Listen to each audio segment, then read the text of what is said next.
All think right. yeah, no sniffles. I can No. handle that. All right, here's the deal today. We're talking CWL Dallas, baby. How You can know, we not? they jam packed 3 days of matches into 2 days. Joe, how tired are you from working those days, huh? Yeah. Tell me. This is probably the most. Okay, so first of all, shout out to the whole team. Thank you all for sticking with us. We appreciate it. A lot of the team you guys might not even know, but the week before we had a Gears of War event as well. So we lived in Dallas. The whole esports world is moving there. We might as well figure we camped there for 2 See weeks. what it's like. Yeah, yeah. We just had to test the waters. But honestly, everybody did one hell of a job. Circumstances were unfortunate, but I'm glad everybody's safe. But we did it. I am exhausted. I was literally falling asleep today at my desk. Don't tell my boss. But anyways, yeah, man, it was a hell of an event. I had a ton of fun. Um, every single game was just great to watch. You obviously had the veto system in place. That meta is creating. But the fact that it just happened in 2 days was pretty much incredible. So yeah, I'm super happy with how everything finished and what a finish it was. I was just super stoked to see this game on land finally. I think the tournament ran amazingly considering the circumstances. So many matches. The grind throughout open bracket was intense for a lot of teams. Props to all of MLG staff, like you said before. And, man, it's some crazy days, I'm sure, on the talent side of it as well. So, Yeah. just props overall to everyone involved with that. So, safety first. We got done with the event. Got finished a little bit later than usual. But, man, TK taking it was a big shock to me. Absolutely, and I mean, if you watch our previous episodes, I was one of the guys who was a doubter, and I figured, you know what, if they got T6, I'd be on the train. Yeah. And they won. So that doubt is gone. They are a legit contender now, hopefully for the Yeah. entire year. Obviously, if you looked at our last year first event winner in Rise, they sort of after that point dropped off, but. I don't think there's like a gun or a specialist that you can really point to and say, all right, without this, like, this team will be bad, like we sort of had with the OSA meta last year. Right. Because honestly, I mean, Kenny and accuracy, even Chino, like they all performed, I think, well, but the teamwork of TK is what really showed. Like, they were all on the same page. They were steps ahead of teams on certain maps like Forest, which we could talk about. Yep. We'll get into that. Yep. Yeah, Forest, S&D, and Hardpoint, like they were just steps ahead of every other team. They put the work in and it paid off. That plain and simple. Yeah, crazy stuff overall. I just want to ask, what's your opinion on the game on LAN after watching a tournament? Do you think it's slow? Do you think it's faster than you thought? What are your overall thoughts? I thought it was fast, man. Yeah, it seemed super fast from Seemed what I was super expecting. fast. Like I just think of like London Docks, like CTF, and like scores were super Dude, high. Maniacs. Yeah. Three subs fly. I loved it. Yeah. And you heard that at the event, like after Saturday, people are like, "Holy shit! Like this is a three sub meta," you Yeah. know. So 3 subs, 1 AR, which a lot of teams are doing. Obviously, on the bigger maps, there are still some 2 FGs, but people were playing at a much faster pace with the PPSHs. So, which is a little surprising, but there's always sort of that factor, and I think you and I can speak to that sometimes, especially early on in the game just plays different on land. It's just what it is. Sometimes a gun, or a strategy that you have on a certain map going into it, you just have to change everything because it just doesn't work on land, and sometimes there are some circumstances that you just didn't see coming, and you have to make those adjustments. Yeah, for sure. I had a lot of fun watching it overall. Man, the time to kill in the FG is nuts at times, but it's such a clunky gun as well. So I feel like teams were trying to figure out what that balance was, but I think TK did the best with that. Well, Splice as well had both those two teams that were in the final had a very similar play style and relied heavily on Forest to get them through the tournaments, trying to TK avoided docks throughout the whole tournament, and then Splice went sort of back and forth. So it was interesting to see how those top two teams use vetoes to their advantage, and I think just caught teams off guard a little bit with how fast that they were playing. So definitely cool to see. speak on that, chat. What you guys think of the tournament overall? What did you guys think of the game on land? Did the seeing the same maps a lot of times, was it boring for you guys? I thought it was a pretty decent balance for the most part. There was those series where you're getting 3 London docks or 3 forests in a row, so I can understand from a viewer perspective how that could get boring after a while. But it seemed like even though they were playing the same maps a lot, teams had way different strategies than one another on it. So I feel like it made it seem fresh enough each time I saw it. That's my opinion. Yeah, I think a lot of teams too. I think it'll change. I mean, I think a lot of teams were just playing to their strengths a lot more, trying to be comfortable. Like again, the Forest Hardpoint S&D against TK, teams kept allowing that to happen, and we can talk about that. They didn't try to change anything up on them. I think as time goes on, there's going to be a bit more of a meta, but we'll see what happens with the vetoes, because I mean at the end of the day, it is what it is. Like, we have as many maps. I think in our, in all 3 game types, I think we use like 5 out of the 9 maps. Obviously, you have Texas and Flag Tower only available in 1, but Forest is in everything. Docks London is in everything. St. Marie's in 2. So it's a bit hard. I mean, I think even without the vetoes, you would see most of the same things, right? Like, obviously, I think the most variety we saw was CTF, which I expected coming into this event. Definitely. But either way, I think you would see a lot of the same maps, because that's just the map set that we have right now. I'll be the one to say it. People were talking some crap on CTF before the tournament, but was it as slow as everyone thought? Not by any means. A lot of these CTF games are 3, 4, 5 flags at times. Teams just pouring it on. I was really happy to see that teams were using their streaks quite well on CTF to snowball it and get multiple flags back to back. I think a lot of teams use that CTF veto quite well. Like FaZe, for example, they went like 7-0 or 8-0 on Ardennes CTF, so that was really cool to see. And I think we saw just overall great CTF games. Absolutely. I mean, I think Ardennes was, the slowest one. Yeah, of course. But that's just due to the size. But as soon as it got crazy, Like, people were relaying or counter caps. Streaks obviously play a huge part on that map just due to the sheer size of it. So there was a lot of action. Like, I remember seeing, some 5 to 6 crazy Ardennes Forest games. So it can spiral out very quickly on that map. Right. But I think, especially when you talk about finals, the deeper into the tournament, people don't want to make mistakes. And that's the one map that's sort of, okay, you can play a little bit safer, do the spawns. But London, if you play too safe, well, 2 flags, 3 flags are going to get ran on you, so you can't. So yeah, man, I enjoyed CTF a lot. Yeah, for sure. And then just one more thing I wanted to touch on before we get into the pools and sort of break down what happened in the tournament and give our thoughts on some of the matches is I think streaks need to be tweaked. You and I have talked about this before, with them just seeming to be a little bit too easy to get at times. The fighter pilot being the one that needs to be tweaked in terms of points. It just seemed like everyone had one at any given moment on either side, whether whoever was winning got the lead at the start. Whoever capped the flag or whoever got the first hardpoint win seemed to have a streak going into it and just sort of snowballed that momentum for the rest of the map. So I just feel like things need to be changed on that regard to make it a little bit more competitive. But overall, it makes it exciting. So I see why people might like that too. Yeah, I mean, I'm trying to think what last year's was, right? You had the Scarab at 350 or 400, right? Yeah. Then it was 750 for the missile, and then 850 from bombardment. Mm-hmm. So I don't think that.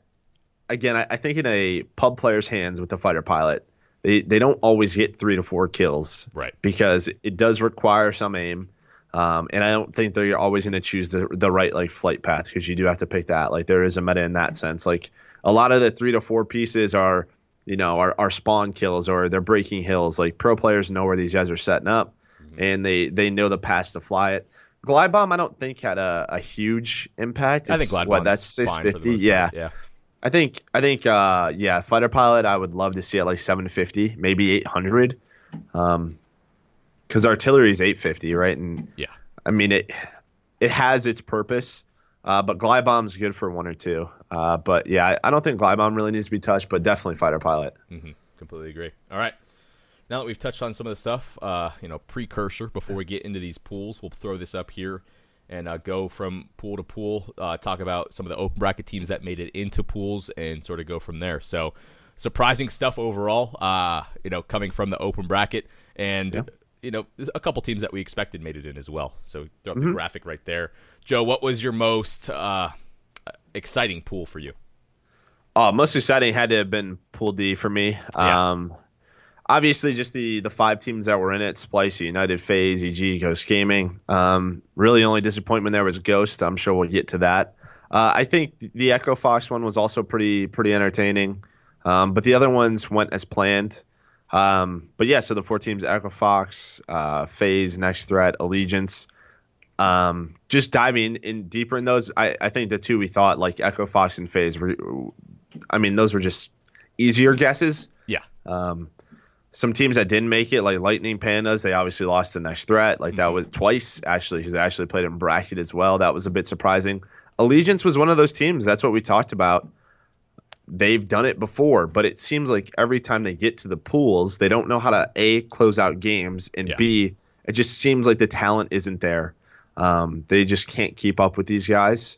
But it's good to see, again, these guys are sticking together. They're making the deep open bracket runs, which are tough because a lot of people can't do it, and they've done it multiple times now. So while of course they only won one match in pool play, props to those guys. And then Next Threat, which I think is a big surprise to a lot of people. I saw a lot of people apologizing to Doug, but Doug did it. I think a lot of that was due to their pickup of Nagafin and Methods. And the team looked really great, man. Their search and destroy was on point as we expected with Ricky and Nagafin. Yep. So I was super happy for those guys. I was so happy. They proved me wrong, to be honest. I didn't think Methods and Naga would be as big of a factor as they were throughout the tournament. For them, Methods, every time I swear I looked at a Hardpoint scoreboard, he had like 30-something kills, just putting on some sick slang. So I think he individually needs to get a lot of props for how far he was able to get them, albeit not the best placing ever. But I didn't even expect them to even break the top 24. So the fact that they did make it a decent while, make it into groups, and get some experience under their belt in World War II, finally playing against top competition, definitely good for them. Lightning Pandas, very lackluster for me. I thought this was going to be a team that would be in that 9 to 12 range and break into the top 8 somewhat easily from what we saw online. So I don't want to call them an online team just yet, but they are traditionally players that have performed pretty well online throughout the past years. So a bit shocking to see them there. And then Ghost Gaming. What the hell happened, bro? Are they the online team? They looked so damn good, consistent from 2K to 2K. They show up here, just get smoked. And the fact is, they won one map in pools. Yeah. And do you know what that one map was? They were down 0-5 at S&D and won 6-5. Like that's the map they win. Unreal. I have no idea. I don't know. To me, I know Spacely had a really bad Saturday. I know a lot of people gave him a lot of flack, but that's just what seems to happen. This team relies on either Spacely or Lamayad playing well. I know Mox played extremely well. I know people are giving him a lot of props on Reddit, and this is a guy who we know and thought was just gonna, continue to be an absolute beast when you watch his gameplay. So, props to him. Someone just put in the chat he had like a 1.12 KD overall throughout the event. So like he's playing well. But the rest of the 3, I would imagine Lacefield probably played pretty well. But it's just the other 2, right? Like someone had to step up, and there was just no third person. Yeah, just very, very tough run at things for them. EG not really having the best go at things either. Ended up getting a very, very bad finish overall, but we'll get to that in just a little bit. Speaking on some TK winning their pool C, crazy stuff.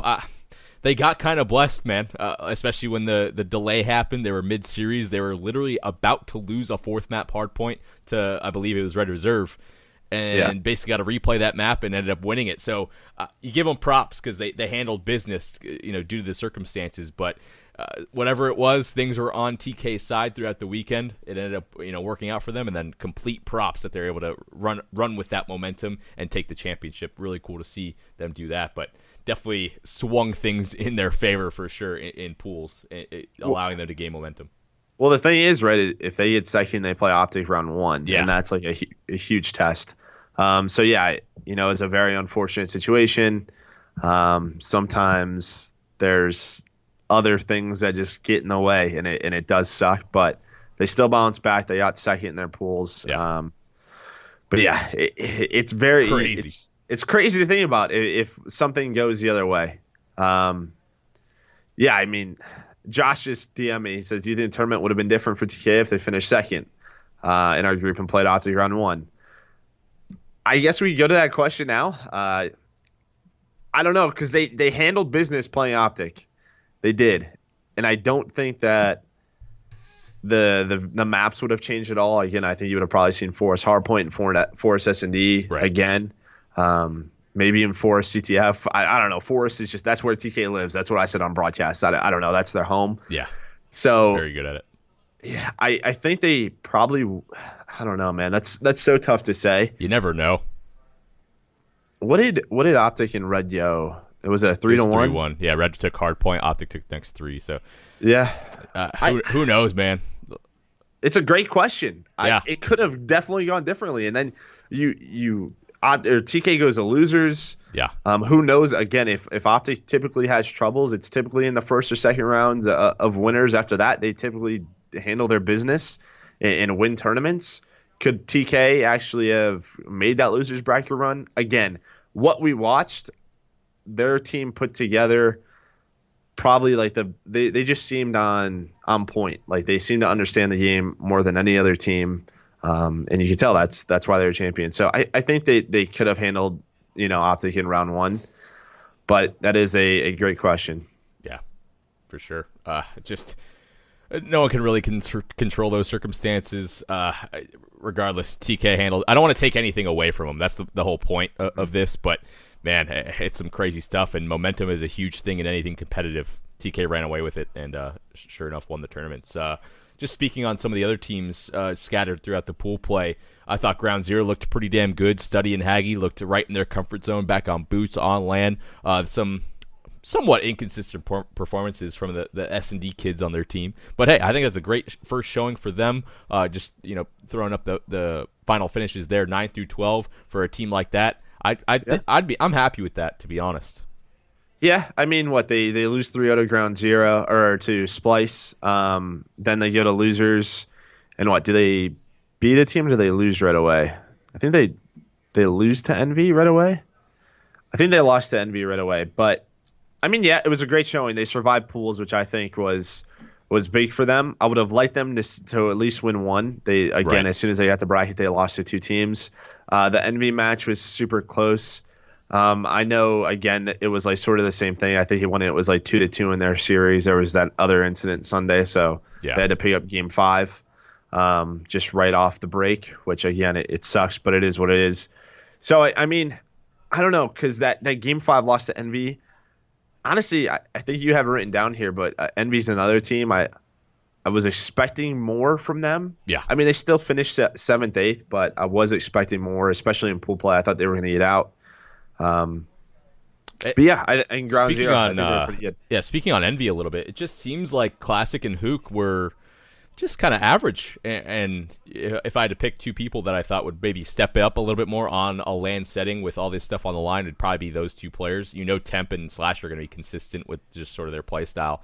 I was just surprised to see, I guess, mostly Classic not, be as strong as he has been, Yeah, I feel really bad for Slasher. The games I was watching, he was incredible. I know Donnie had some clutches, but I think Hook too. I think Hook's still getting comfortable. I don't think his Saturday performance was as good as he wanted, and I think he knows as well. There's a lot of people watching him. There is pressure on him. Again, this Envy team, they won a world championship. They got in the finals last year. Like, there are a lot of people watching this team. This was what Slasher wanted. But yeah, I agree. Pretty disappointed in Classic.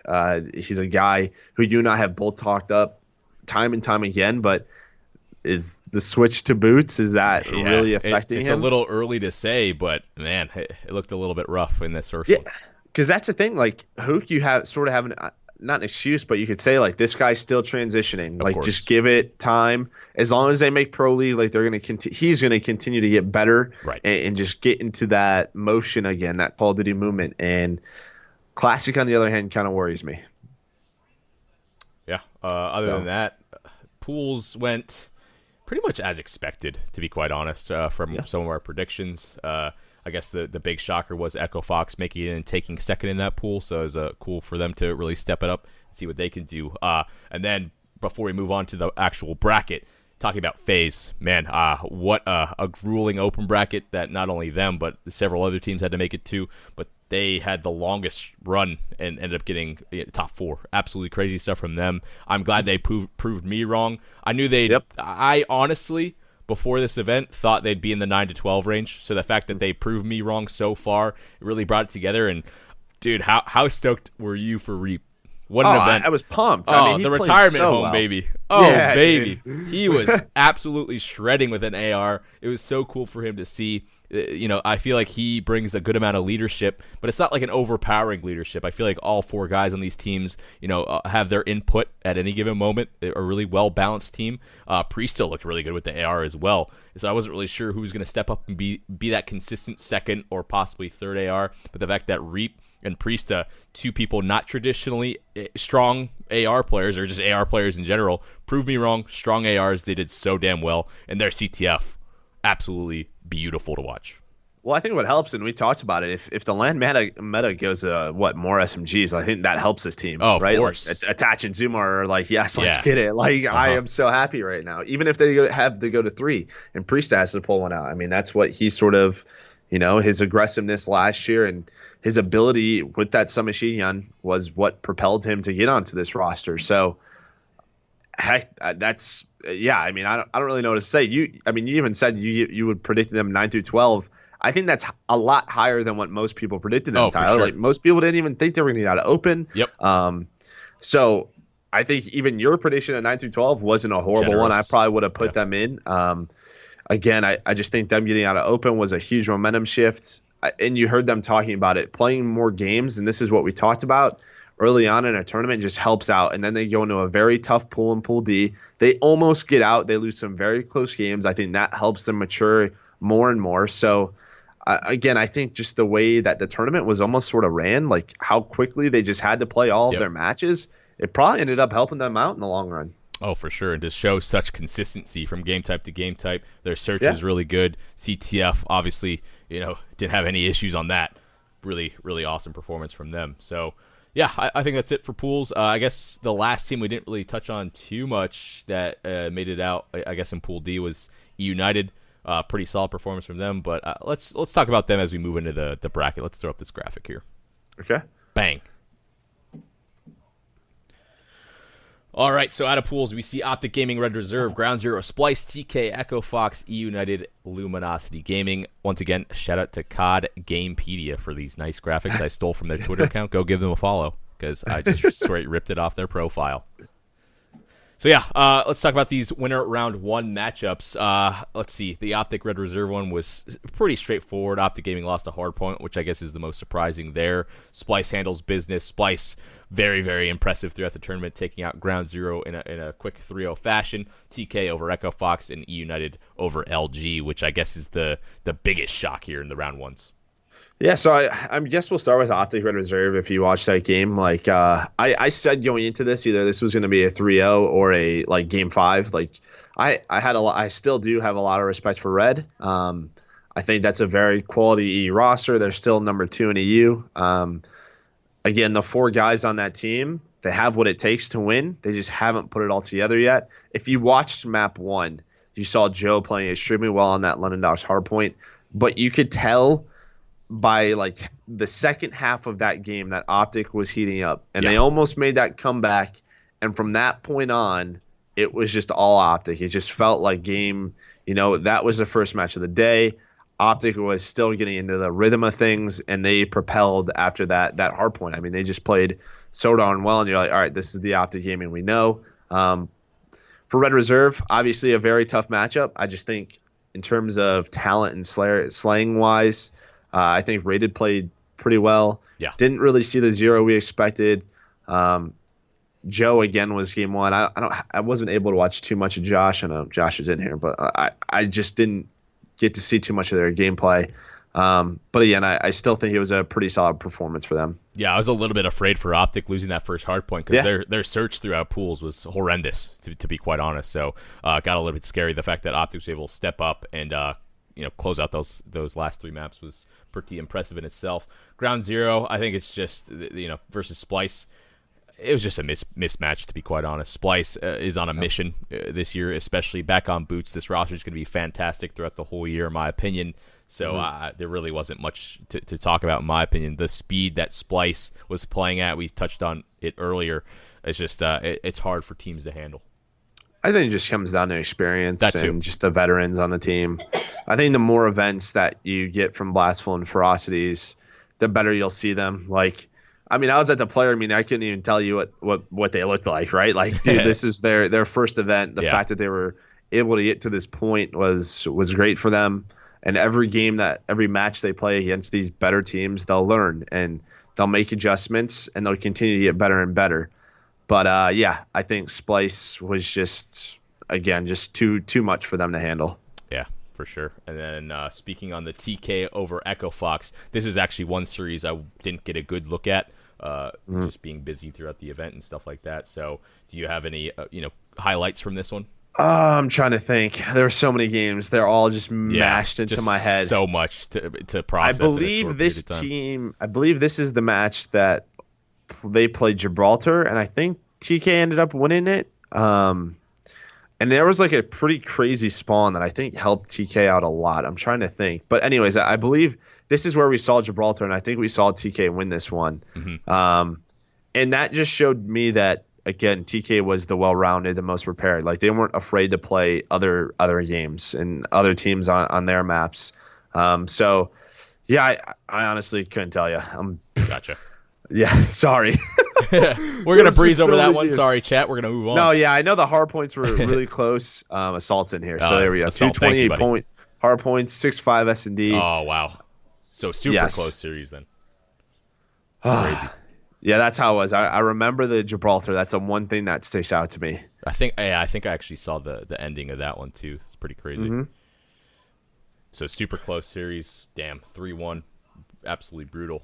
Moving on to the last one of the round ones in the winner bracket here. We got E United over LG, and I was, obviously E United is an extremely strong team, but I thought, especially after the first hard point I saw from LG in this matchup, I thought they were just going to run away with it, going to be an easy 3-0, but LG smokes them first hard point.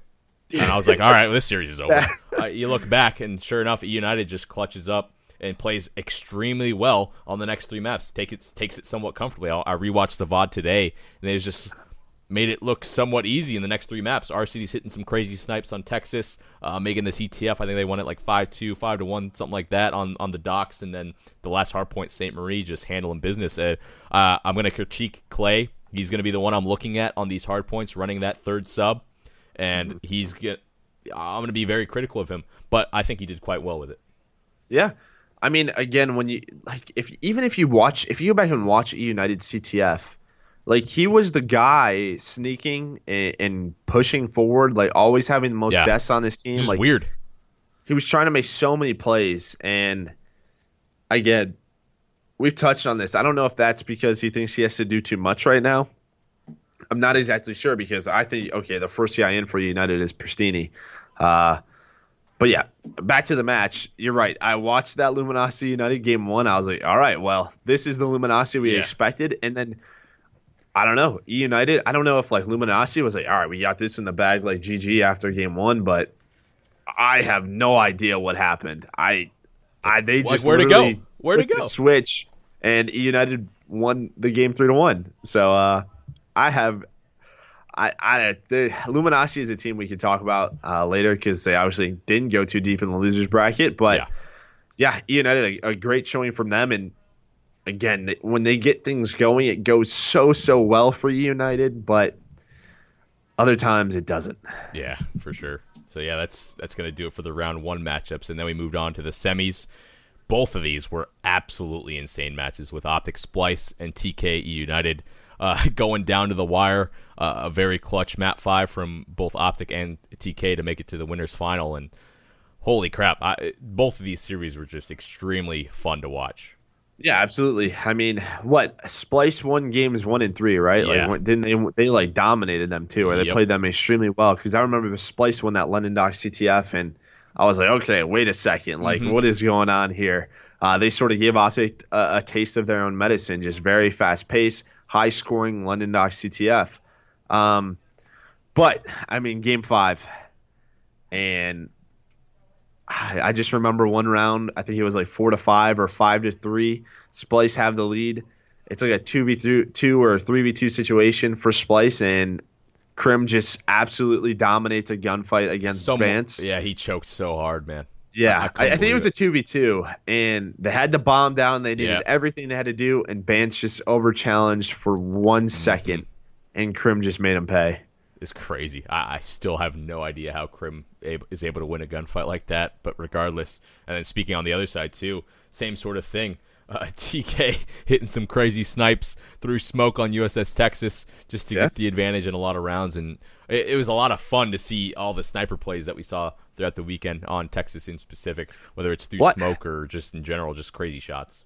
Yeah, and I think Texas was a map I thought for sure was going to get vetoed a lot, but it ended up being one that was played in all sorts of different situations, and I think you sort of saw the power of it, like what it can bring. There's a lot of different variations. You obviously have people who are trying to control bottom middle. You have sort of nade setups for that A-bomb, and then you have the sniper rifle play, and I think a lot of people just enjoy it. And I mean, yeah, TK, I just remember it was like RCs versus Theory. Like whoever got the first blood was sort of winning those rounds. I enjoyed watching Texas overall. It was the most played S&D map, says JP. Oh, yeah, like that's crazy to me. Wow. So that's, again, I think a lot of people had its doubts because, I mean, a lot of people talk crap on it, but people play it. Oh, for sure. I mean, I'd say it's like the most coin flip map, if you want to call one of them that, is St. Marie for sure. Yep. Just like, it's crazy. Just timing your nades appropriately. There's a lot more, randomness that can happen on St. Marie, but also like the line of sights are cut off a lot of times on Texas. So it was just cool to see. And I had no idea that it was the most played map at the tournament. Texas was. So, wow. That's crazy to me. Yeah. Crazy. All right. So yeah, TKE United. I mean, that was a super close game 5 as well. I mean, like you hit the nail on the head. Like these winter semis matches were incredible to watch. For sure. And then we get to the winter final. Yep. Where the green wall got smoked real bad and real fast. What were your thoughts on the TK 3-0? I mean, I guess going into that, you're just thinking Optics surviving. They're going to do it again. They're clutching up when they need to. Like Crim pulls off a crazy game 5 win. Like they should have lost that. Like how many times have we talked about like Optic clutching up when they needed to? Yep. And after that, they just excel and they don't lose the tournament from that point. But this was a very different side that we saw. I mean, they just got destroyed, and I think we saw the strengths of TK, especially on Forest. I mean, because they played Forest Hardpoint, Forest S&D. Yep. Do you remember what game 3 was for the winners final? Flak Tower, I think. Right. Okay. I think it was Flak Tower. Yeah, so yes, it was, because that was the first time we saw Optic play it. Yep. And I thought that TK played the veto system pretty well, like very well. I remember the Forest Hardpoint. I don't remember if it might have been the Splice game where Optic got destroyed, but this one might have been a bit closer. But it was closer. Again, you just saw actually dropped like 47 kills or something. That's crazy. What it was. Yep. Yeah, Accuracy had like his best game. Chino played it really well. Theory and Kenny really didn't play as well on that map, but the other ones where they stepped up, I mean, they just handled business. Yeah, for sure. And then Streaks was just sort of the issue the entire tournament for Optic. That just, I don't know if it was a combination of over-challenging, feeding off of rotation, just whatever it was. Every single game type, every single map, Optic was just so worried about a bomb being dropped on them. So that was the common occurrence in the last 2 matches of their tournament. and teams just completely taking advantage. And surprisingly, an individual player on the other team would just give Optic such a tough time. Yeah. So here's a question for you, T. So versus Splice, Optic get destroyed on Ardennes Hardpoint. Going into this series, do you think they should have switched up their veto process after knowing how successful TK? Like, this is for the winners final. Yep. Obviously, going to the final, I think 100% they should have switched up their vetoes, especially how successful they were at St. Marie. I think they were undefeated on it. They might have not. Yeah, like. So do you think after that Splice game, that's when you switch it up? Or did you think, okay, we had a bad game versus Splice, let's stick with this game?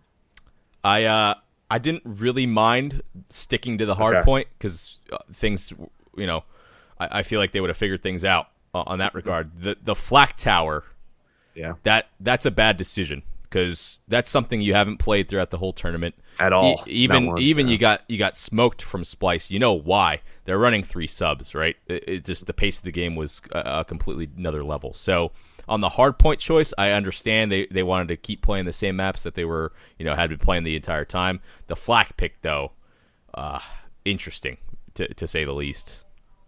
Yeah, I mean, it's just got to be sheer confidence, right? Oh, like, of course. To that point,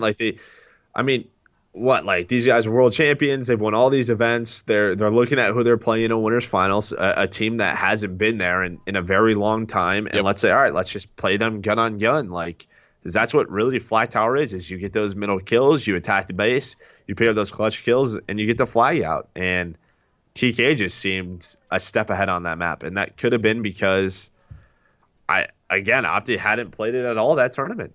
Yeah, and it's ego picks. You hit it on the head there. I think it was purely them trying to prove it to themselves that they were good enough on the map. And it's just a situation. It's such a hindsight thing, right? It's like they could have played the same maps and ran them over, and it's like, okay, well, their ego paid off, right? But it didn't work, so then it comes off really, really horribly. It's like, well, if you look at the stats and you look at all the things outside, it's obvious that TK was the better team on that specific map. So.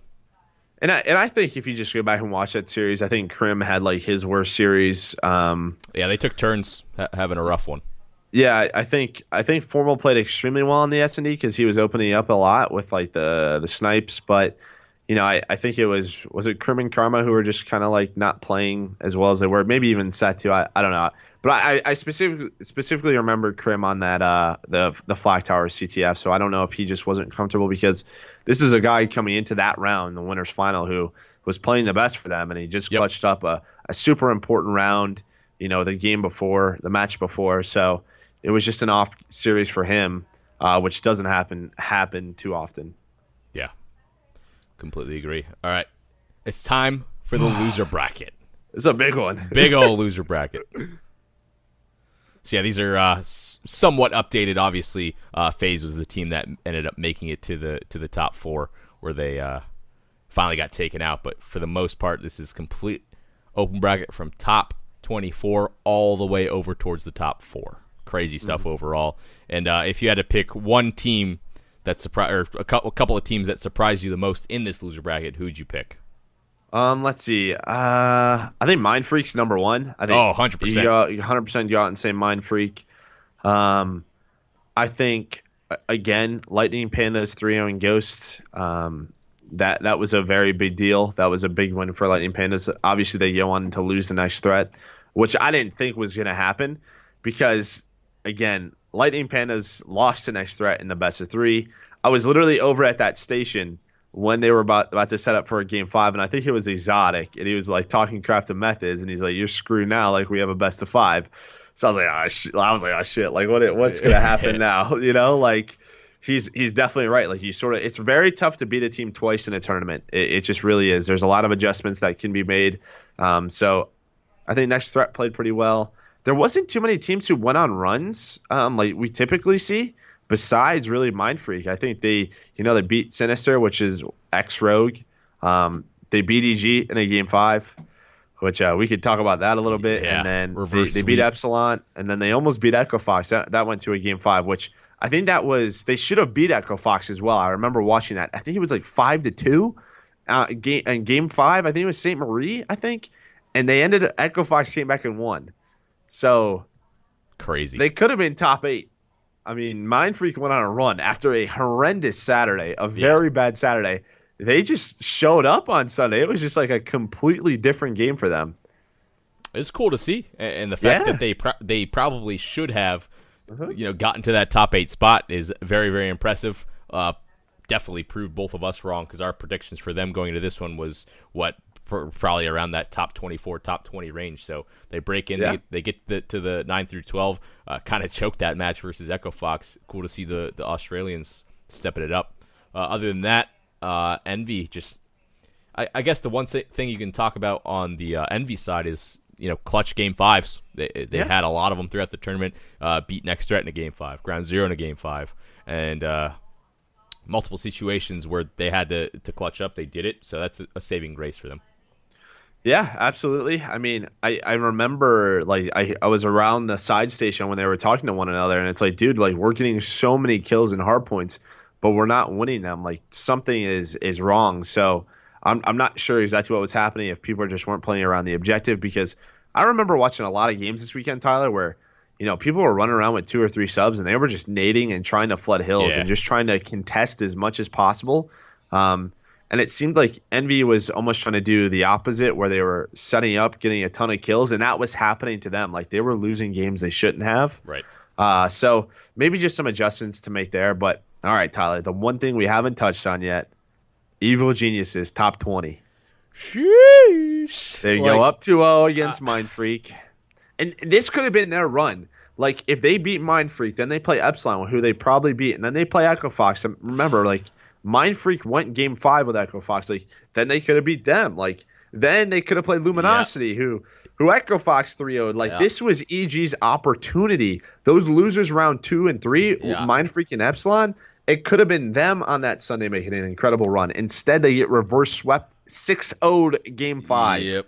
That's just the definition of number 1 throwing and losing full, getting 6-0'd on the last map. How do you just throw that stuff away? I mean, props to Mind Freak, don't get me wrong, but if EG and Mind Freak played 10 times, you expect EG to win probably 6 or 7 of those, almost no problem. So the fact that they had that lead, threw it away, is this what's going to happen? You talked about, if they don't have a solid start to the year, things are going to go bad quickly, and this is a team where they have a lot of talent on it when you're talking about roster changes. So these teams that are, a bubble situation might look to this team to get a roster change like Apathy or, something like that. Well, and here's the thing, too. The day before, they didn't look horrible. I mean, they beat Splice. They had a very close game against United. They beat Ghosts. They did get 3-0'd by FaZe, which was pretty surprising. But every single game was close. And, again, they beat Splice in game 5. So, I mean, this was super surprising. I thought this was their time to go on a run. But I think I know we've talked about it, and a lot of people were like sort of doubting what we were saying. Like, a lot of people were saying, not just us, but when things are going to go bad on this team, they're going to go bad. There's too much there's too much ego on this team. Everybody wants to be the leader. Everybody wants to make the right shot calls. So I don't know, man. I can easily see this team, somebody leaving, or something needs to change. I think I was talking to like Pat and Ian, and it just seems like they weren't arguing with one another. Like, there was none of that. Yeah. But it seemed like when they would talk about things, people weren't doing it. Like, people weren't making the changes, and I think that's where the ego comes in. Yeah. It's like, all right, I don't have to change what I have to do because I'm playing well type thing, or I think I'm making the right call. So I don't know, man. I'm not sure if this team just needs more time. I think Pat played pretty well in S&D and in CTF especially.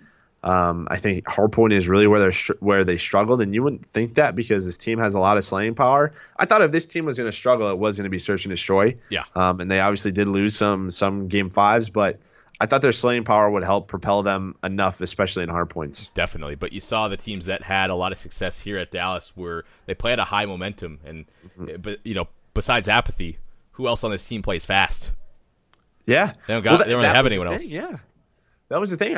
I know a lot of people were giving Nameless flack, but the reason is he's the second sub. Yeah. And when we've known Ant, when Ant was on my envy team and he was playing well, like Ant was that slow AR. Like Yep. he was playing, we were playing around him. So if I had to make an adjustment, and I don't know if it's going to happen, I would still love to see Pat be the secondary submachine gun player. Same. I don't know if it'll ever happen, but I don't know, man. We'll see what happens. They're just in a super tough spot now. I mean, top 20. They weren't doing very well coming into it. They had some very close 2K losses. And even that we had a preview of it. Like the online 2Ks, they were losing game 5s to teams. So yep. Who knows what's going to happen with these guys. They're going to have to put together an incredible run at New Orleans. Just a weird situation. The fact that they didn't get a better result here was very shocking. Let's pull up this loser bracket one more time. Any other thing that sticks out crazy to you? Luminosity, I think, losing 3 out of Echo Fox. I think them finishing 7th, 8th was nobody predicted that. I thought for sure they were a lock at like top 4 at least. So while they are 7th, 8th, and they had number 2 or 3 seed coming into this tournament, they're still safe for Pro League. But just a very disappointing day. And they got crushed by Echo Fox as well. Yeah, Echo Fox handled business. Let's see. Again, Red, after losing winners round 1, they came down and lost right away. And that's what I was saying on broadcast. You see this happen quite often. Same thing happened with Ground Zero, where those teams who lose winners round 1, they just sort of tilt. And that's what I think is going to be sort of the thing with Red, right? Like, you have some pretty tilty players. Like, look at Trey last year and the streaks that he went on when he was consistent. How good was Splice last year? But when Trey didn't seem to be in the game, or he let outside distractions sort of get to him, that's when Splice, and they knew it too, they made a roster change. So we'll see if Red Reserve can become a much more stable team. Definitely. I have high hopes for Red Reserve. I think they'll be just fine. They're a couple things going different in pool play, like we touched on before, and that they're in a completely different bracket. Everything's totally different. So wouldn't be surprised if they are in that top 8 range in the next tournament. So last thing I guess we can touch on is obviously FaZe with one of the craziest runs we've seen in a long time, getting all the way up through that loser bracket. They finished 3rd in the pool, just cruising their way to that top 4, and then finally met the force of Splice to shut them down. So pretty crazy stuff. We touched on FaZe already, so I guess we could touch on Splice's composure, I guess. Losing a crazy close series to Optic Gaming in the winner's semifinal, and the fact that they were able to turn it around and keep that consistent play style, because I think Splice should have beat Optic the first time multiple times in that first series. They completely outplayed the side of Optic. Their strategies seemed better. Their pace was so much faster. The teamwork just seemed so on point, and the fact that Tommy was a superstar, an absolute superstar. Absolutely. And you've said this in previous shows before. He's had a rough year, especially throughout the last year. So I'm sure it just feels great for him to be back at that top level, playing the way that he was. Just so many clutch plays from him, and the pace that Jordan and Bance were playing at, the way that they were finding information on Search and Destroy, jiggle peeking, just making the game. Watching from the other team's perspective, it just looks so damn annoying to play against them, and I just wanted to give them a lot of props. Yeah, I mean, I do as well. And to the Tommy situation, it would just be like, I mean, this guy knows the opportunity he got, right? Like, he had a very slow year last year, not the year he wanted. He took a chance on young talent last year. I don't think it went horribly, but for the guy that he is, it didn't go the way he wanted. Yeah. Especially the year before, with Millennium, when they win stage 1 and 2 in Europe. So he was winning just a year before that. So yeah, I mean, like this would be like, hey, we're getting complexity back together. Like, you would play 20 hours a day. Like, oh yeah, 100%. Like, this dude knows the opportunity that he was given, and he didn't want to sort of let those guys down, and I don't think he did at all. So they have a very close game with FaZe going to a game 5, and then they rematch Optic, and they took care of business against Optic, man. They 3-0'd them, and this was the first time in how long where Optic lost 6 maps in a row. Absolutely crazy. I couldn't even tell you.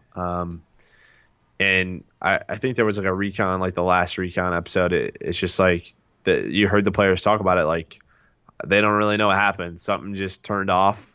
But yeah, man, it was a great run by Splice. Like those were some very tough teams. Yeah, OG getting 6-0 to lose the tournament was a shock to, I'm sure, everyone. It just seemed like they just got cold all of a sudden, getting outslayed. Just the pace of Optic seemed to slow down a lot, and I think that speaks towards Splice's ability to adapt. Them losing that first series, I think they learned a lot from that series of what they needed to change if they did play them again. Sure enough, they handled business somewhat easily. So cool to see them step it up. Do you know if maps changed from the first Splice series to the second? It was same maps, I believe. Same maps? Yeah. Okay. All right. That's very interesting to me. Like, obviously, it's ego picks. One. It's ego picks. They're trying to prove something to themselves. Yeah. Especially when the downward spiral started. It's just it's like I said before. It's a hindsight thing. Do they make the adaptation on those maps because they have so many reps on them at this point, or are they just bad at it, getting outclassed, and then you make a change? Yeah. It's just one of those things. But so it was Forest Hardpoint. Then it was, what was the S&D? Was it Forest S&D? I believe so. Yes. And then it was London Dock CTF again. Yeah. Oh, that was the overtime one too, right? Mm-hmm. Ay. That is one you go back and watch if you are an Optic player. Yep. Like that's just miscommunication and not being in that situation in a while. Like they get 4 dead. Tommy spawns up, instantly hits the OE, gets the underground. All 4 players are in Optic space. They clear it out. All 4 of them leave, and nobody picks up the OE. Like, if you're gonna do that, at least play like 1D. Like I think that's just a bit of not being used to boots on the ground again and playing those leads. Like definitely. Well, and like you get the 4 dead. The only route they can take is underground. You can watch that from middle gate. You can watch that from your spawn. It's just it's surprising that they had the map in complete control and they let something silly like that happen. And you get and there was only 90 seconds. Yeah, 90 seconds. Like someone's playing D. I don't care if it's me, but I'm just sitting there. Of course. So yeah, a very that's a big mistake, and you go back and watch and you fix it, and it never happens again. Like that's just a thing that won't happen again. Yeah. And then you have the fighter pilot called in by Formal, and I think that was just miscommunication because Karma was still in the Splice's base. He could have made a play. It would have been an absolute hero play. Like it was still very tough. Like I think there was 3 guys. One of the guy gets picked up by the fighter pilot. Mm-hmm. The guy with the flag, just goes for it. Yeah. I think Damon just didn't want to get shot by the fighter pilot. Like that would have been the worst way to go out was a team kill. He was weak from the previous gunfight that got him into fire too. So if he jumps out right away, he probably just dies to the flag runner. It's like damn. Yeah, if you do, it's very tough. Yeah, but if he pulls that off, well, that would have been a hell of a play. But again, Splice 3-0 him, and it was ridiculous. Damon was given a call out that the flag was being ran down low, says Jared. So maybe some just miscommunication right there between Optic. But again, the whole situation, I don't think you see Optic make that mistake again. So it was crazy too. Like as soon as Optic switched to more subs, they started doing a lot better on that map in specific. So I think it's just a matter of adapting to things a little bit faster and. Maybe you got to change things up a little bit more. I think they're just used to the sort of style that they played on the Jetpack games. Maybe it's going to take a little while for them to adjust accordingly and play at the pace that they want to play at consistently. Yeah, and then we have the final Splice versus TK. I don't think anybody picked this to be the matchup. I think you could have said one person would have, or some people would have said Splice would have made it to the final. I think you probably would have said, maybe some people would have said TK made it to the final, but I don't think you would have said that Splice and TK would have both made it. I definitely would have not put money on that bet for the final. No way. No way. But hey, it was a good final. It was awesome. Yeah, it was great. Again, a lot of back and forth from both of the teams. It goes to a game 5. I can't lie. I was having it was like 1 a.m. at this point, and everybody in production, including myself. As soon as the reverse sweep was kind of on, I was like, no, do not let this happen. Like, please, we cannot go to a second best of 5. I am ready for bed. But yeah, I mean, it goes all the way to a game 5. It was a great matchup. Yeah, for sure. And I feel like all players on really both teams just had moments of such greatness throughout the entire tournament. TK obviously stepping it up. Accuracy earns that MVP at the end, and it's really cool to see Lamar really step it up to that next level. He just had a huge last couple of rounds at the tournament. I thought Kenny had a fantastic event overall. He was the player that I was, had my eyes on. He was playing extremely well online. Definitely brought that over to LAN as well, and just a well-rounded performance. I don't even know if you remember again. Like, my brain is gone. What were the 5 maps again? Like, do you remember like game 1, like what the order was for them? Chat, what was? I don't know. I don't remember. There were so many games. I'm gonna go to the stream really quick. Let's see the VOD. I'm gonna just open it up. I gotta know. So much info to process into. Game 5 was Forest, right? Pretty sure. Or am I remembering that? I'm gonna have chat answer this. Call of Duty. CWL Dallas. Splice versus TK. All right. I think it was St. Marie. So St. Marie, Hardpoint, Ardennes 4 Search. Okay. CTF, Ardennes, Hardpoint Ardennes, St. Marie, S&D. All right. So did TK win the first game? They must have, right? It was 2-0 TK? Yeah. So Kenny was an absolute beast game 1. All right, I'm remembering this. I'm skipping through this now. But yeah, I mean, Kenny was really the turning point for them. He goes on like an 11 streak. He gets full streaks. He completely turns the game around. Accuracy played incredibly well. See the one before? That was the one before. Yeah, Unreal. I mean, Splice was up like 230 to 190 on Winery, and then TK gets a scrap time. They go to the parking lot. That's when Kenny, just finishes out. Like, he goes like 36 and 25, I think. So he had an incredible game. Second game was the Ardennes Forest, like S&D, where actually he picks up the one before. So just a lot of mistakes from Splice, which we don't technically see. Trying to think. Then Ardennes, CTF. I don't even remember this one either. I'm skipping through. It was...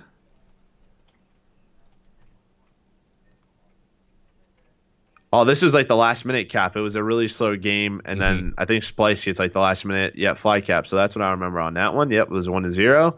And then Forest, Splice actually beats them on that map, and that was the first time that TK lost that game. So again, everybody was thinking, all right, Splice is going to do this, and then game 5, which I think was St. Marie, I think we just said, but both the Hardpoints were super close. But yeah, I think TK just ran away with it. I mean, they were up 3-0.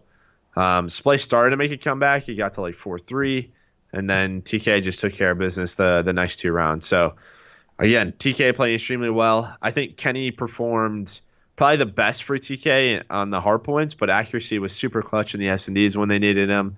But yeah, it was just an overall, sort of great, performance from TK. And again, I have to give them props because coming into this event, I would not think that they were going to win it.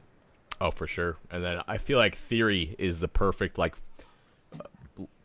leader for this squad. It's sort of like a random team when you think about it, like in terms of a roster. But I feel like Theory performed quite well, hit some crazy clutch snipes on multiple search and destroys, picking up where he left off on boots in general. So really cool to see him have a good one. Chino and Accuracy, just dominant AR play. And then Kenny is that fast sub where I feel like a lot of teams are going to learn from that and start adopting, like having one of your sub players just kind of fly around like a maniac and drop as many kills as possible. So definitely TK and Splice, to be honest, setting the meta on certain maps. Yeah, absolutely. And I think the big thing is, right, when I was watching TK, like a lot of these guys, especially in search, they were looking at Chino to make these play calls, and you could tell they had specific strats. Like they just seemed they had the stun meta down. They were setting up stun rushes, like a lot of things that they were doing other teams, I don't even think were thinking about, or if they were, they weren't thinking about it on the level that TK was. So again, I just think the preparation coming into this tournament, you have to give to TK. Their vetoes weren't weak at all. No part of their gameplay was weak, and I don't know the sort of prep, but the grind that they put in was incredible. So yeah, I, overall it was just a great performance by them, and I hope that they continue to perform at this level the entire year. I don't want a rise situation to happen. Yeah, completely agree with you, but I feel like they're going to be consistent. It is Boots. Yeah. I feel like we're going to have a much more consistent year than we're used to seeing. Let's throw up the final placements here on the screen right there. You can see TK, Splice, Optic, FaZe, Echo, E United, Luminosity, Envious to round out the top 8, and not a very surprising top 8. All 8 of those teams are just really fantastic from top to bottom talent-wise. Then we move down to the 9 through 12. Mind Freak with a surprise showing, in my opinion, getting to that 9 through 12. Props to them. E6, E6 looked pretty good. Dashy was an absolute monster from the couple of games I saw from him. His KD was quite nice. Seemed to just be completely dominant. I think he dropped to 20 in a Search and Destroy, which is insane, tying Crim's record for Search, and great performance from him. So I think that's a fair spot for E6. Ground Zero we touched on already, and Red Reserve, which I think have the potential to break into the top 8. Yeah, I mean, the only surprising thing when you look at this is really so Echo Fox and FaZe. I mean, the fact that they both started from open, like to get both of these guys into the top 6 is incredible to me. I don't think we'll ever see anything like that again.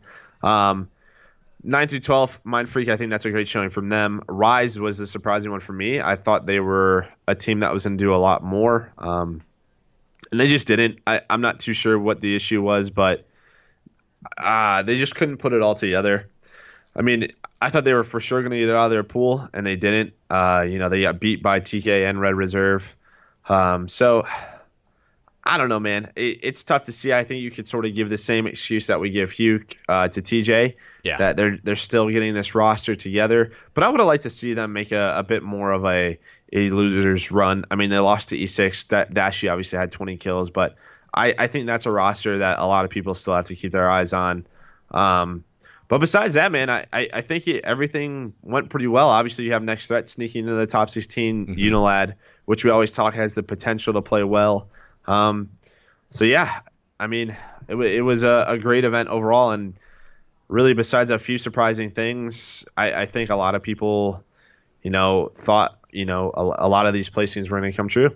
Yeah, the TJ's UAV obviously doesn't help either when they forfeit them out. I can't believe. I think they had 2 UAVs on, which is hilarious. But TJ's the one that called it in. Way too funny. But man, just look like for prospective league teams. Yeah, it is stacked right now, bro. Like it's gonna be so hard for these a lot of teams to make up pro points to make the top 10 NA and then top 5 for the EU. Man. Just looking from top to bottom, all the way down to top, 24, even the teams in that area are quite strong as well. Just a competitive tournament, crazy. Absolutely, yeah. I mean, that's just what it comes down to is pro point qualification. I mean, when you kind of look at the top 24, like you have Millennium sneaking in there, Vitality 17 through 20, but especially for the North American guys, like there's just so many good teams right now. I still want to see a little bit better performance from some of the EU guys. Again, I think Red Reserve can do it. I think Unilad has the potential to, but I want that 4th or 15. Hopefully, Vitality. They had some good games. They beat Luminosity, which I don't think a lot of people expected in groups. So I certainly didn't. So they had some very close games. The potential for them is to get better. Millennium actually lost to Vitality in a game 5, which. That's a bit surprising to me, but hopefully, again, with the comeback of Gunchi, hopefully they can sort of get in that top 5 spot. For sure. So, yeah, that's it for the final placements. Teams doing quite well, some overperforming, some severely underperforming. I guess the last thing we can talk about before we take some questions from you guys is we can talk about some standout players or disappointment players. Oh, all right, let's go through this list. TK, I would probably say most of them were pretty standout. Yeah. Trying to see Splice, Tommy for sure. Optic, I don't have like one player specifically that they took turns. Yeah, Took right. Like turns there being wasn't bad. like player like, all right, this guy was the best that tournament. Right. Like sometimes typically it was Formal or Scump.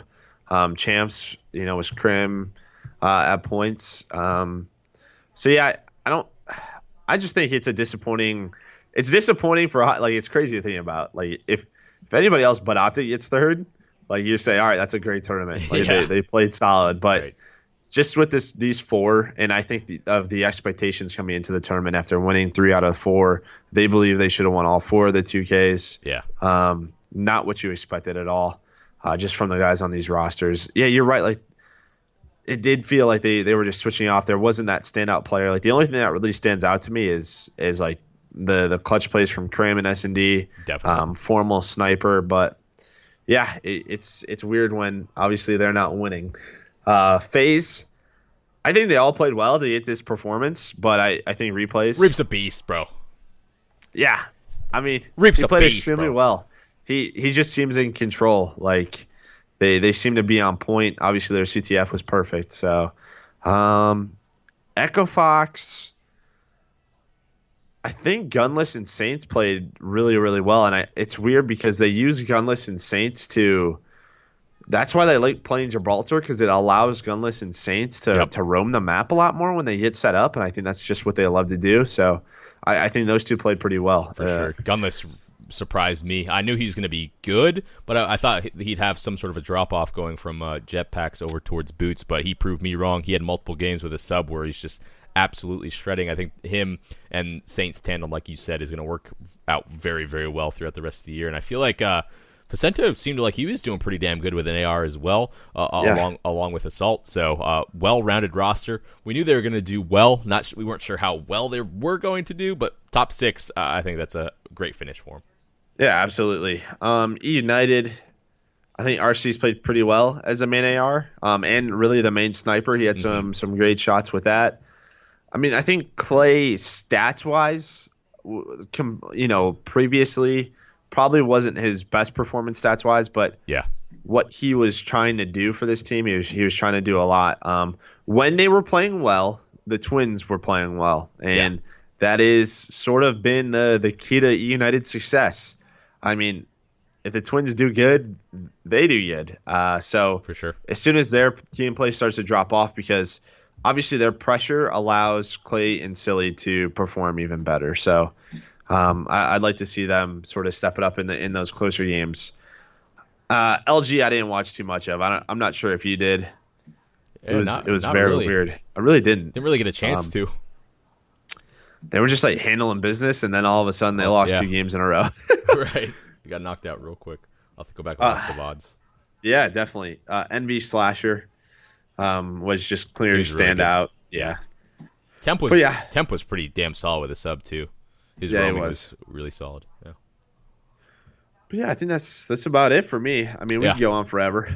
Yeah, of course. I'm sure we could go down and pick and choose from each roster. But chat, I want your best player and worst player throughout the entire CWL Dallas.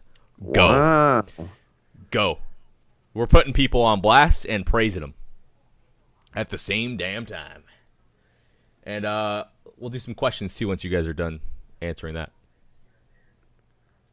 Let's see. Worst Scump? What? Best Kenny. All right, I respect that. Best player Chino. Best player Replays.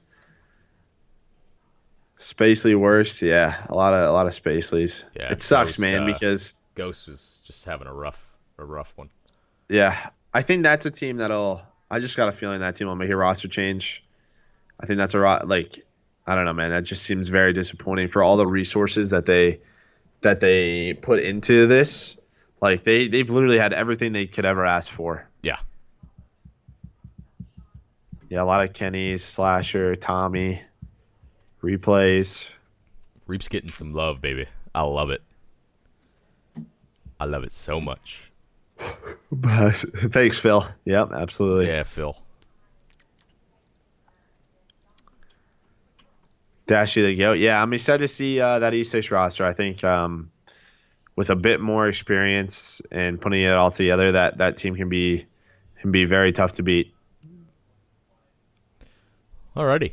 Let's do a few minutes of questions, and we'll call it a day. Yeah, Teep and I. Sorry, guys. Teep and I are both on the struggle bus. Oh yeah, I'm sick. We're both tired. Sorry, we're kind of. I can't remember half the games. I'm low energy today. I'm trying my best here though. Do you see Mind Freak breaking top 4 this year? Top 4. That's tough. That's so hard, bro. I would say top 8. I would give him a top 8. Yeah. I don't think top 4 yet. Like, they should have beat Echo Fox. So that would have been their top 8 right there. So I think that's completely, feasible for them to do. Top 4 though, man, it's really, really tough. It's so stacked. Why did OG not veto Force Hardpoint and Doc CTF for Splice in the second series? Ego, purely. Yeah. I think it's just like, it's one of those things. Like, I talked about it a lot on the desk, but all the VODs I've watched of like Optic in the 2K, they were dominating Forest. So like good that was Forest, that was their best map coming into the tournament. And what they're probably just saying to one another is, all right, if someone else steps up and gets the kills that they typically do, like, we're gonna win. Like, yeah. So I think it was just just how comfortable they were on those specific maps. I think it was a shock for them. They've never been streaked like that before. So I think they weren't really sure of what to do when they, would set up for a hard point, get streaked out, always be on the back foot for, an entire map. So I feel like they probably don't get too many reps practicing from behind online because they're usually just stomping people out in the 2Ks. So when it came to a real tournament situation, a bit of panic set in. The face smashing happened, and one of the biggest things that you shouldn't be doing on boots is feeding. And they fed more streaks than probably any other team. So it's just things like that they need to work on. Yeah. Let's see.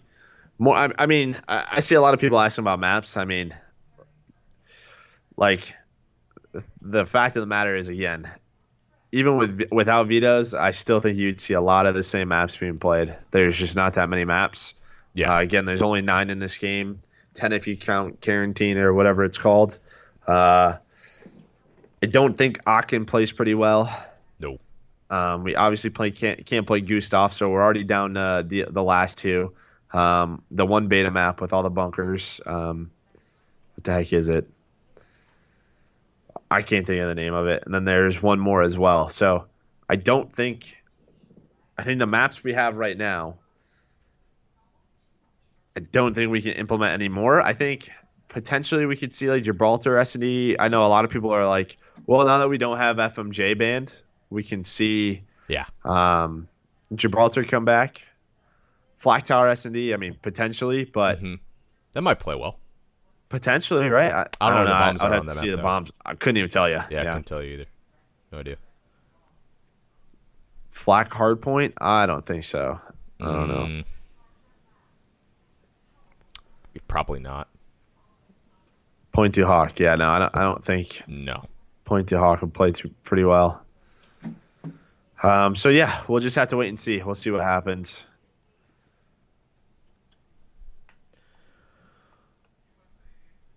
Who do you guys have taking the NA Invitational? Oh yeah, so Optic and TK aren't going to that, right? Correct. So do we know who's taking TK's spot? I am not sure. Okay. So I guess we need to wait and see for that first. Yeah, I think that's something we can. That's good content for the next show. But going into it, we'll talk about that next week. Yeah. I think the top 2 teams you probably look at now are probably LG and E United. You would think so, yeah. Can LG bounce back? Rise is taking their spot. Okay. Echo Fox playing with Gunjar. Gotcha. So yeah, we shall see. Yeah, I think it's just like a double elimination bracket. Yeah, that'll be some good content, some more games to see on some of these teams next week. And it sucks too because I felt like again, we talked about this with TK. Like if TK goes this and they win it and they keep that momentum going, yeah, that would have been huge for them.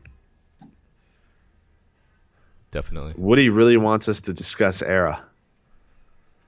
Era got smoked. I don't even know where Era placed, but I know they dropped Havoc already, so there was obviously some issues. Right. I wonder, like, you think it's Dito the one's calling all the shots, like roster change wise, or like is he like the potentially? Yeah. I didn't really see how top 64. Yeah, that's not too good. Yeah, they got smoked. I didn't really see how Rallied played either. Wonder But yeah, who they lost to. top 64. Damn. Let's see. Where did Era lose in the Open? Yeah, who they lose to? That's pretty quick. Lost 2-0 to Giants, the Spanish team. Was that in losers they lost? It must have, yeah. Yeah, they lost 2-0 to Giants in losers, and in winners they lost 2. I don't even think they have winners round 4. I don't even think they made it to round 4.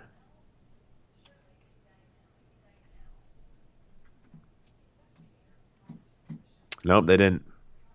Who the hell did they lose to? Sheesh. Yeah, who'd they lose to first, chat? Do you guys know? Yeah, I know they had to lose twice. They lost to Giants and who? I don't even see them up to round 4. Lost to Nihil. Oh, okay. You guys want us to touch on proof? Oh, they lost to Lyric and Demise's team. Okay. Okay. What happened with proof? Can someone explain? Teep, do you know? Just some controversy on Twitter today. All right, let's talk about it. I love that. Okay, let's pull up the tweets real quick. All right. Let's start with proofs. All right.